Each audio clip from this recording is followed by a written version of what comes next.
ანალიზის შედეგად შემუშავდა რეკომენდაციები, ძირითადად ეს რეკომენდაციები ეხება ალბათ ამორჩეველთა სიების დაზუსტების უზრუნველყოფის კომისიას, რომელმაც დაიწყო, როგორც უკვე ნინომ ახსენა, იწყებს, ასე ვთქვათ, ამ პროცესს.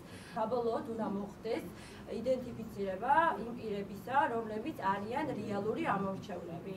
ანუ ამისათვის ვფიქრობთ, რომ კარგი იქნება თუ მომდევნო არჩევნებამდე საქართველოს მოსახლეობის საყოველთაო აღწერა ჩატარდება. და ეს საყოველთაო აღწერა შესაძლებელია განხორციელდეს სწორედ აი ამ კომისიის მუშაობის კარდაკარის კამპანიის პარალელურად. ასევე ვფიქრობთ,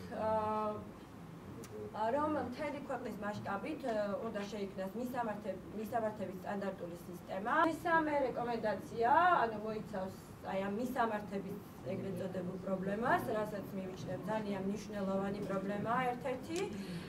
და მისამართებას ჩვენი აზრით არ ექნება შედეგი, თუ გაგრძელდება ის მოქმედი პრაქტიკა და ახალ პირადობის მოწმობებში არ იქნება მითითებული მისამართები.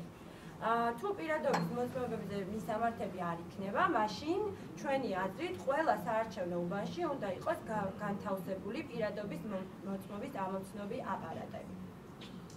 შემდეგი რეკომენდაცია ასევე მისამართებს ეხება.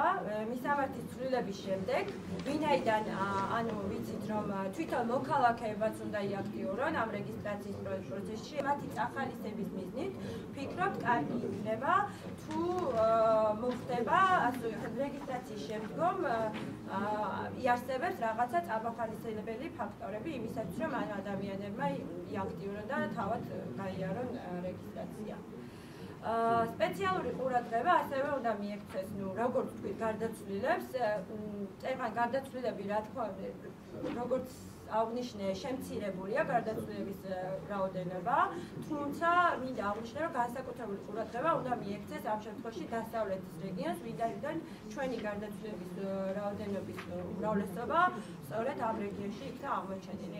ეს იყო კონკრეტულად ზუგდიდი, ბაღდათი, ხალვაჩაური და ფოთი.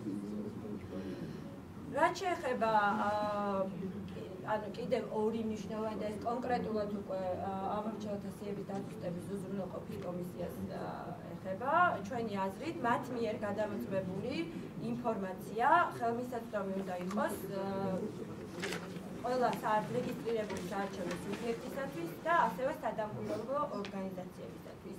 და ამავე კომისიის მიერ უნდა ჩატარდეს, რა თქმა უნდა, ეფექტური საჯარო საინფორმაციო კამპანია მედია საშუალებების მეშვეობით, სადაც ისინი მოახდენენ ამორჩეულთა ინფორმირებას მათი თანამშრომლობისა და აი ამ პროექტში თანამონაწილეობის მნიშვნელობის შესახებ.